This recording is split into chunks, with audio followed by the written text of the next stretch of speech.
Alors, Martin qui disait, pour moi, en fait, ça n'a aucun effet sur ma crypto, mis à part mettre une volatilité de fou sur le marché, sur la crypto. On est tous pour Trump. Enfin, je pense que beaucoup de mecs en crypto, ouais, sont pour Trump parce qu'au final, si Trump est élu, en fait, on a vu ce que ça a donné globalement sur les marchés financiers, hein. Trump, quand il est élu, en tout cas son parti, souvent c'est synonyme d'un gros bull run sur les marchés financiers. Regardez un peu au moment où il a été élu, les performances sur les S&P 500, le Nasdaq, la crypto. Voilà, on a eu un bull run qui est vraiment pas mal. Et en plus de ça, c'est un fort communicant. Donc pour l'instant, on a l'impression que la majorité des personnes en crypto sont en faveur de Trump. Après, à voir ce qui va se passer. Oui, aussi petit commentaire par rapport à ce qu'on disait.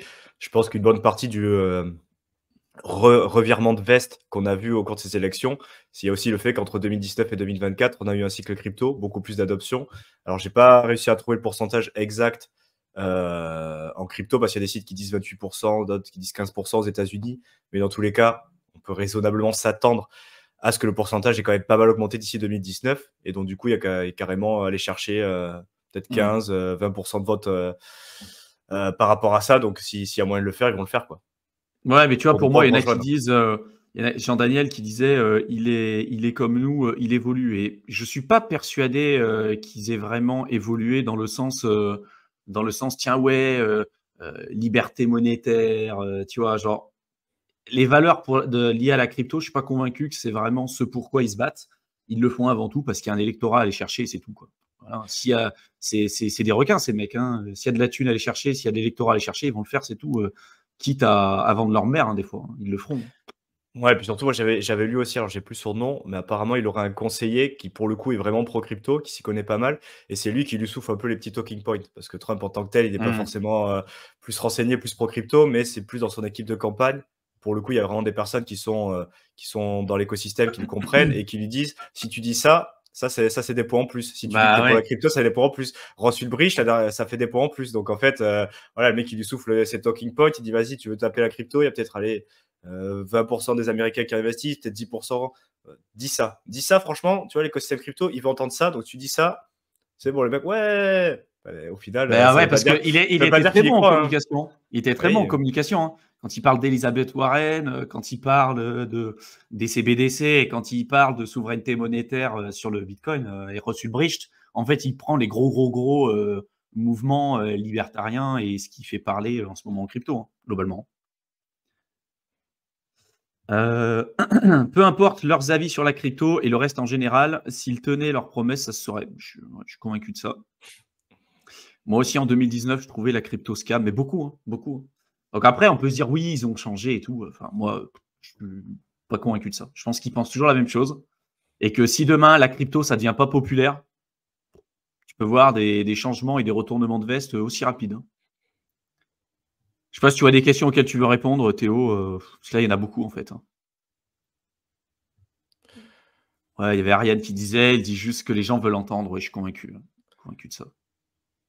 Après, Tiens, aux européennes, est-ce qu'il y a des candidats aux élections européennes qui est vraiment crypto-friendly? Je t'avoue que j'ai pas suivi. Je sais pas si toi, tu as des infos non. ou d'autres personnes dans le chat, hein, qui connaissent, peut-être des députés ou des personnes qui sont vraiment pro crypto, et qui défendent les intérêts de la crypto. Mais en fait, je trouve que, si on prend la France, voire même l'Europe, en fait, c'est pas insignifiant par rapport aux US, à la Chine et tout ce qui est à côté, mais globalement, enfin, si on prend que la France, ça a pas vraiment d'impact, quoi.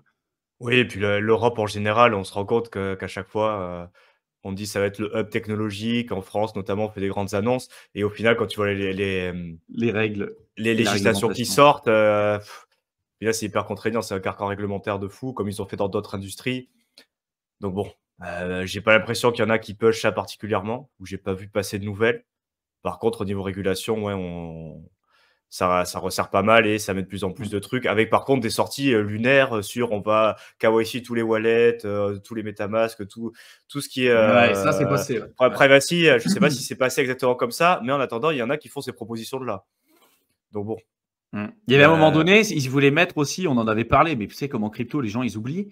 Ils voulaient interdire le self-custody. Ils voulaient interdire la détention, de wallets type Ledger, ou Trésor. Alors c'était une proposition de loi, hein, ça a été refusé. mais c'est des propositions qu'on voit. Donc le KYC sur des front-end, sur la DeFi, également aussi tout ce qui va être lié du coup au self-custody, donc détenir des ledgers et tout, l'obligation de dire combien vous détenez en crypto sur vos ledgers, sur vos différents portefeuilles. Tout ça, c'est des réglementations qu'on a en Europe, quoi. Enfin, qui sont proposées, qui n'ont pas encore été acceptées, mais qui sont proposées. Et de l'autre côté, on a des discours comme Bruno Le Maire et tout, qui viennent te dire oh, mais nous, on est pour la crypto, on est là pour créer de la valeur, au niveau économique, ça va apporter énormément de richesse et tout. Et puis tu vois ce truc-là, tu fais mais putain. Enfin, moi, c'est le genre de truc, ça me fatigue en fait. Souvent, c'est des gens en plus qui n'y connaissent strictement rien, qui sont juste là pour parler de leur campagne et puis pour toujours attirer un peu plus d'électorat. Puis des fois aussi, ils font ça exprès parce qu'ils savent qu'il y a de l'interaction, tu vois, pour booster leur réseau. Ils disent un truc un peu choc, voilà, ça va interagir, ça va faire monter dans l'algo et puis voilà, ils ont plus de visibilité. Hein. C'était Trump, je crois, qui disait qu'il n'y a pas de mauvaise pub, quoi. Il n'y a que de la pub.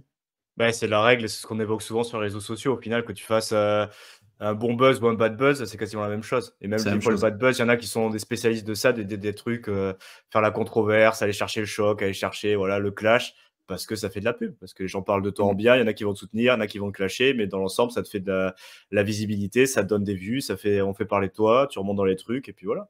Donc, Ouais.